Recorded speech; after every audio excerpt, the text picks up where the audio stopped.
नमस्कार दोस्तों, मैं मनीष चमकर आपका स्वागत करता हूं आपके अपने YouTube चैनल ऑल कहानियां पर। आज मैं आप लोगों को सुनाऊंगा यह कहानी जिसका शीर्षक है जरा सी देरी हमारा बना बनाया खेल बिगाड़ सकती है।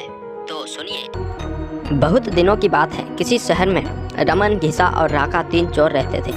तीनों को थोड़ा थोड़ा विद्या का ज्ञान था। तीनों चोरों को विद्या का ज्ञान प्राप्त होने के कारण बहुत घमंड भी था। विद्या द्वारा तीनों चोर शहर में बड़े बड़े लोहे की तिजोरियों को तोड़ देते थे और बैंकों को लूट लिया करते थे। इस तरह तीनों चोरों ने शहर के लोगों के नाक पे दम कर रखा था। एक बार तीनों चोरों ने एक बड़े बैंक में डकैती करके सारा माल उड़ा दिया। तब पुलिस को खबर हुई तो तीनों चोरों को पकड़ने के लिए तलाश करने लगे, मगर तीनों चोर पास ही के एक घने जंगल में भाग गए। तीनों चोरों ने देखा कि जंगल में बहुत सी हड्डियाँ बिखरी पड़ी है। रमन ने अनुमान लगाकर कहा, ये तो किसी शेर की हड्डियाँ है। मैं चाहूँ तो सभी हड्डियों को अपनी विद्या के ज्ञान द्वारा जोड़ सकता हूँ। घिसा को भी विद्या का घमंड था, सो वह बोला, अगर ये शेर की हड्डियाँ है तो मैं इनको अपनी विद्या द्वारा शेर की खाल तैयार कर सकता हूँ।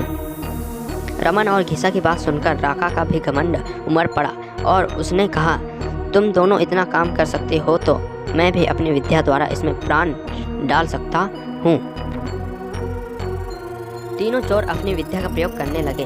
कुछ देर बाद रमन ने सारी हड्डियों को जोड़ दिया और घिसा ने शेर की हुबहू जान डाल दी।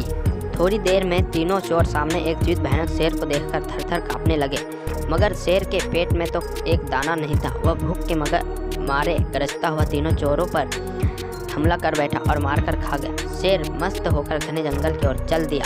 कहानी से शिक्षा। दोस्तों, इस कहानी से हमें यही शिक्षा मिलती है कि कभी घमंड नहीं करना चाहिए। घमंडी को हमेशा दुख का ही सामना करना पड़ता है। यदि तीनों चोर अपनी विद्या का घमंड न करते तो उन्हें जान से हाथ न धोने पड़ते। हमें अपनी विद्या का प्रयोग सोच समझकर करना चाहिए। धन्यवाद।